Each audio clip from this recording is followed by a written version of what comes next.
Welcome back, Tankers of Blitz Universe. We have a review of the T14 heavy tank for you, the Tier 5 premium American tank in the tech tree.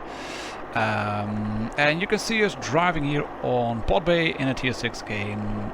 First up, some information, some history on the tank. It was actually a joint design by the American and British Army. Made by British requirements. They wanted an infantry tank, a tank to support the infantry with a better mobility than the then current Churchill tank, and that was this one, the T14. It was designed to share as much bits and pieces comparable with the M4 Sherman tank, and in reality it had practically the same front plate of the Sherman tank, 51mm only, but all of the armor was set at extreme angles, and this was a tank that was meant to support the infantry.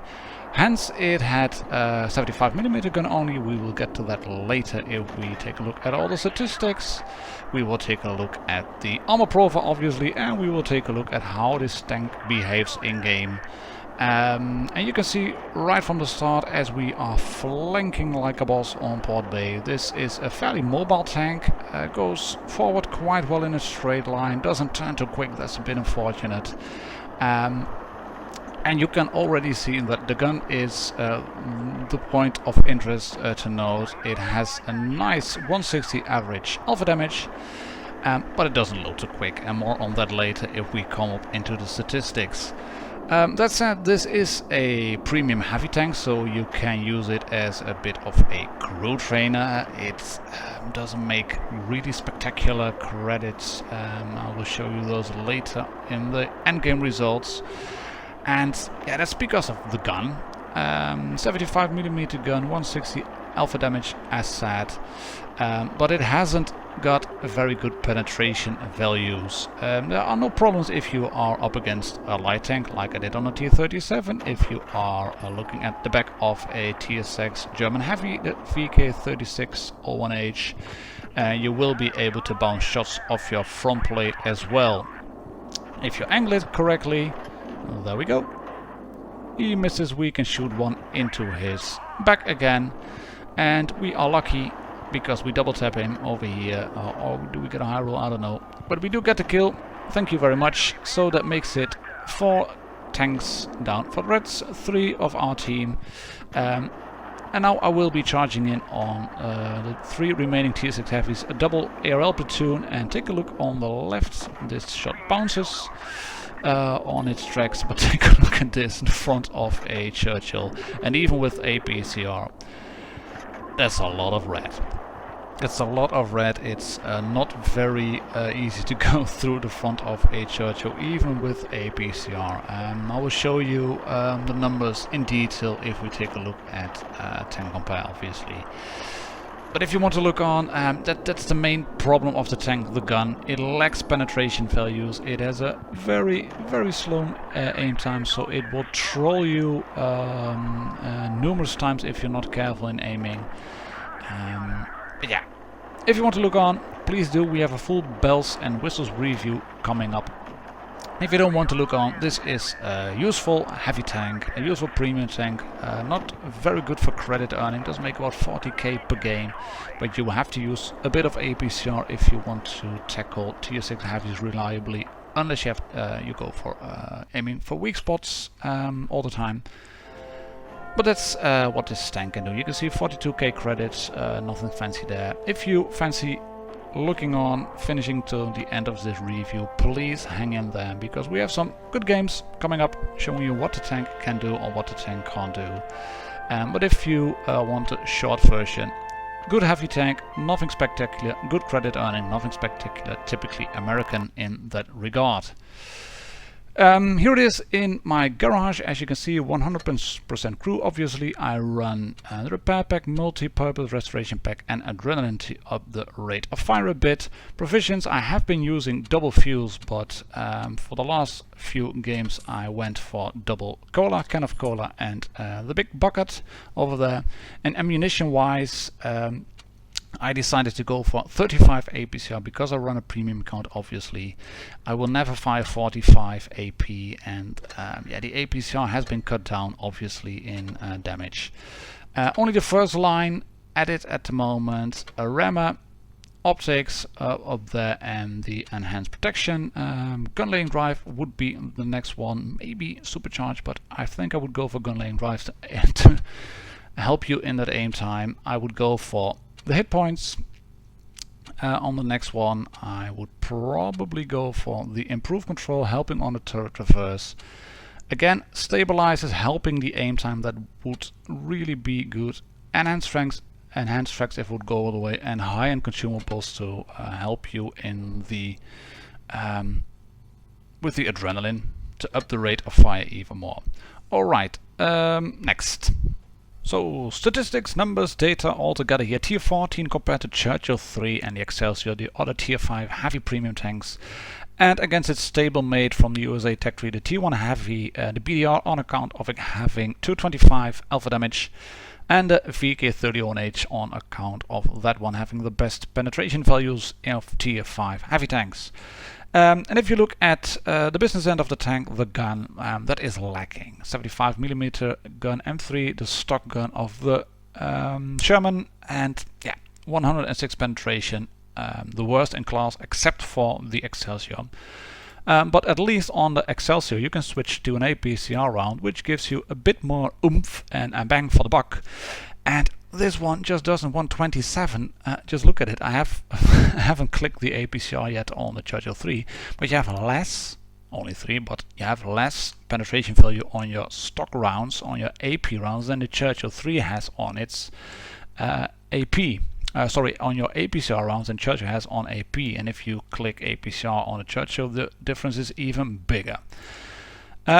So yeah, that's not good. It also has repercussions for the DPM, obviously, because premium ammo has less damage per shot, and yeah, that goes down to just above 1k. And you can fit a rammer, that helps a bit, but the base DPM isn't very good. Coupled to that, you get a weapon handling of 2.4 aim time. You have a very weak dispersion value, the worst in class, and your dispersion upon movement and rotation is very big as well. So I don't really understand why the T14 has to be punished like that. Gun depression -10, elevation 25, that's good, typically American, as you can see by comparing it to the T1 heavy as well. But the T14 does shine. I think it shines. No, it's a mobile tank. It's not a really fast one. You can see 34 only, but it has a very good power to weight ratio, and it picks up speed quite well. It's not the heaviest tank, as you can see, because the T1 is even heavier, then rams a bit better, and it earns credits quite well, so that's all well and good. Turret armor 101, we will get to that in a second if we look at Armor Inspector.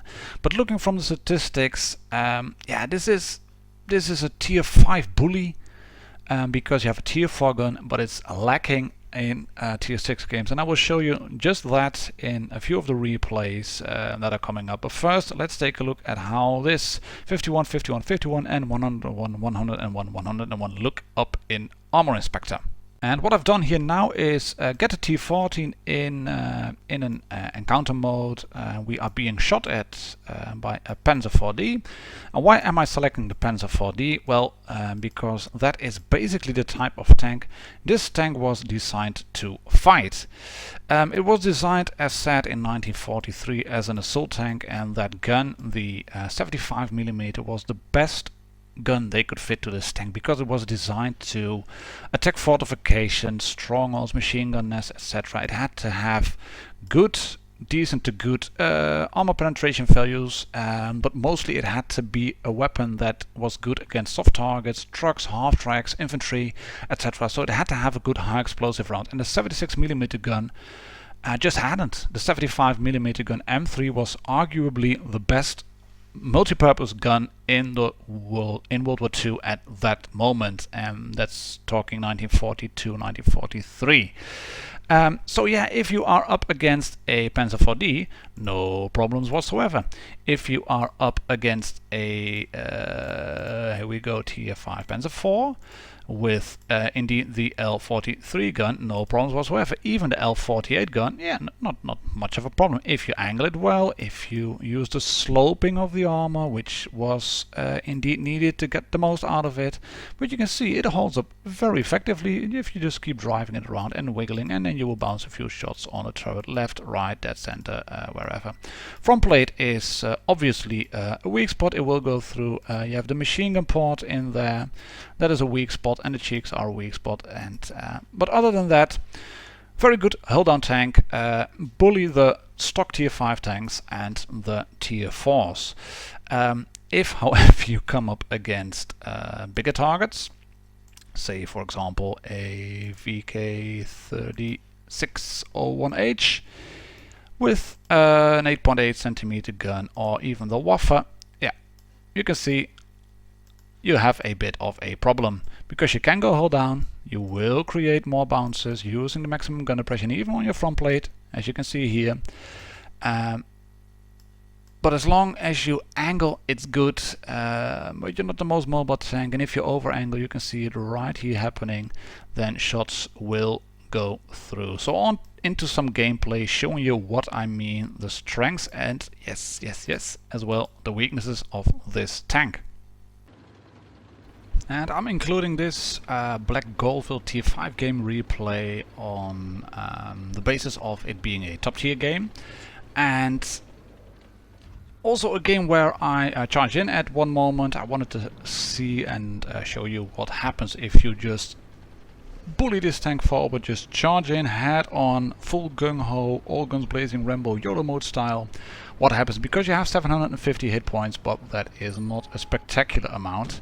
We will bounce a few shots left and right on the tank as well.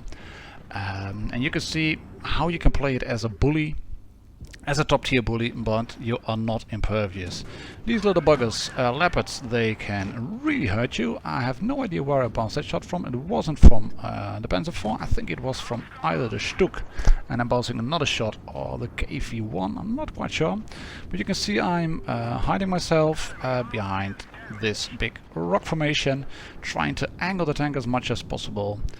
I've hit 2 shots already into the Panzer IV, aiming this one, and that one does go in, I think, because I'm not seeing a splash at the back. We can shoot the leopard again, thank you very much. And a bit of anticipation, hoping he would move backwards. He didn't, so I shot him.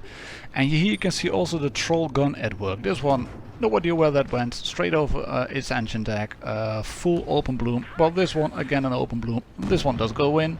We have about 500 hit points left, 400 hit points left.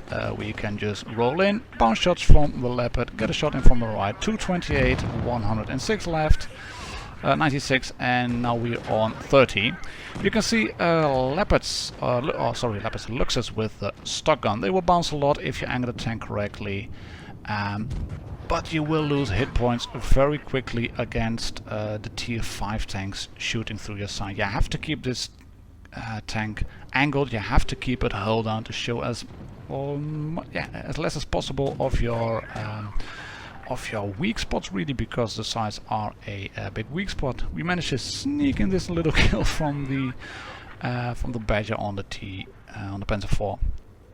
So that gives us a top gun, 4 kills, and yeah, you can be a bit of a battering ram, of a bully, really. But you have to be careful.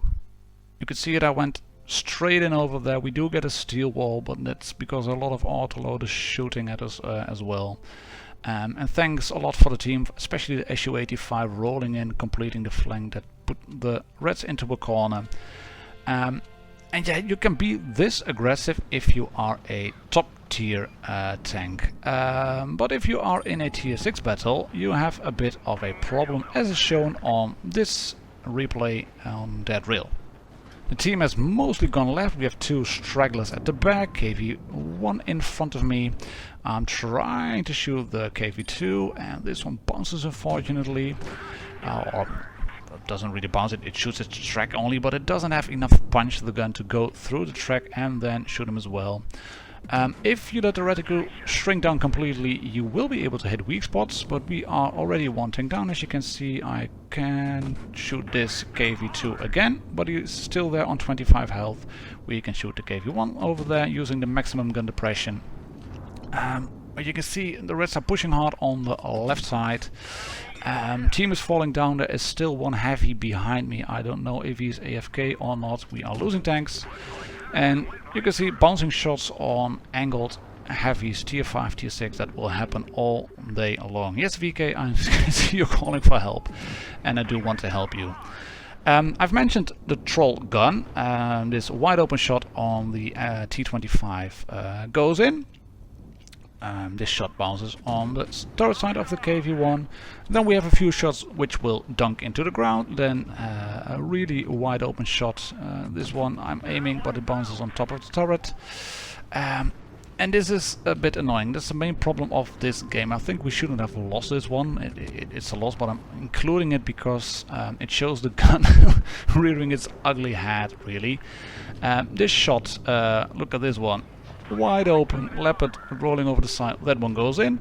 I am sort of properly aiming this one on the T25, and that one, I don't know, goes onto his gun or into the ground. And it's unfortunate because we are a lot of tanks down at the moment, a lot of one-shot tanks available as well. This one again, troll shot. That one goes in, 151. We bounce a shot on the turret top, and another shot goes in. We can shoot the T25 again, but now it's practically me because the T150 at the back, he is AFK. We get this shot in again on the T25. Thank you very much. But it's a bit of a problem now because there's tanks to my left, there's one tank to my right. I don't know where the leopard is, where the T34, and especially the Kuro. I want to get him out. There is the KV1, can't shoot him. Bouncing a shot on the Chinu. Why APCR? Why? But it's bouncing on the Chino, and I don't know why this shot bounced. I shot the lower side of his sponson plate. That one should have gone straight through, and I'm making a bit of mistake here by rolling backwards like this. He shoots straight through me, and my APCR round with a whopping 127mm of penetration bounces on his front plate. You can see by careful aiming you can shoot through the front of KV1s. But this is not looking good over here.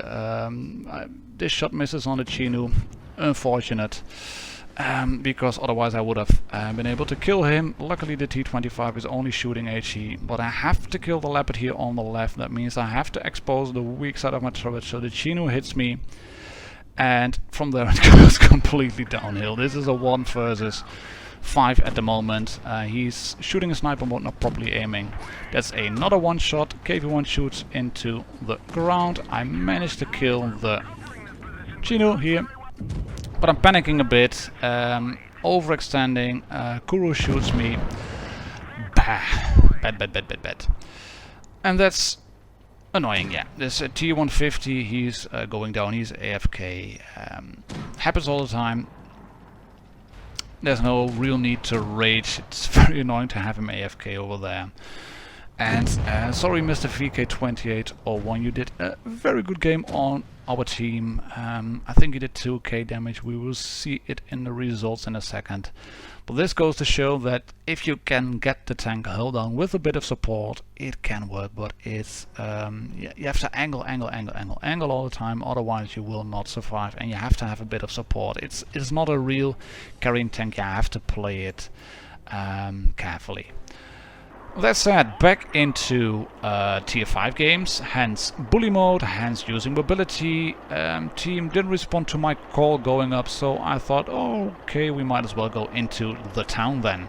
And I'm not a real fan of going into town on Middelburg, because I like to use the hills more for hold down. Gives us more flexibility, I think. That said, first spots are made on top. We have a few tanks on the top, we have a few tanks in town. Hopefully our team isn't as spread out as I was fearing. The red T1 heavy is nowhere to be seen, so that's allowing me to push a bit. And yes, there's a T1, thank you very much, into the back. That's no problem. I can easily shoot tanks into the back, obviously. The gun has a good enough penetration values to do that. Getting a high roll, tracking him in place, loading my adrenaline again, tracking him into place once more, but we are 2 tanks down already. And let's hope we will be able to finish this one off. Speculating shot on a Hatsa, on a Kame. I don't think it hit, but we will see about that. 3 tanks down already. So this is now a matter of not leaving town, because if I will leave the town, then I will be in trouble. We can shoot the T1. Aim, aim, aim. So slow, so slow. But we do get the kill. We have shot that Kame. No, it's the Crusader. We can shoot him again. Tracked in place. Thank you very much. And he gets killed by the KV-1. And there you can see we haven't hit that Kame over there. That shot goes into the building, and I want to get back. I want to support my friendlies at the back. We are being harassed by a Leopard, and there is a Chaffee over there. So that means we are rolling in. We have mobility.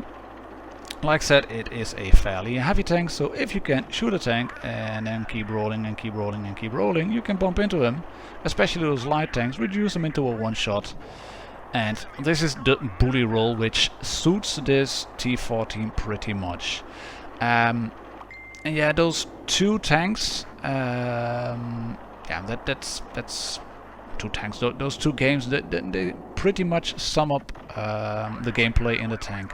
Tier 5, top tier, be a bully, be aggressive, use the experience you have of maps to get to positions where you are needed. You can flank in the tank. It's, like I said, not the quickest one all around, but it has good pickup speed. As long as you keep driving in a straight line, it turns a bit like an oil tanker. And if you just keep driving and working your angles and angling left and right, yeah, you will bounce a fair few of shots. In tier 6 you have to be a lot more careful, because most of the tanks will have no problem panning you if they aim for weak spots, and also Matildas have no problem panning you if they aim for weak spots, especially with the Top Gun fitted. So yeah, final verdict on this tank, with a bit more care and thought and explanation on the initial verdict. This is a decent heavy tank. This is a fairly good crew trainer if you want to use it as a crew trainer. Is it a good credit earner? Less so, I think, than obviously tier 8 tanks. We've just seen them, top plate of a Hatsa. But like I said, it's a good tank. Are there better options available? Yes, I think the Churchill 3 as a tier 5 heavy tank is a better option, and maybe even the Excelsior. But this is a nice one, a nice tier 5 heavy tank to have in your garage. This last game earned me a Top Gun medal, Mastery. I think it was the 3rd one already. 2k damage in a tier 5 heavy tank. That's good. Redley Walters for 5 kills. Yeah, and that's about it.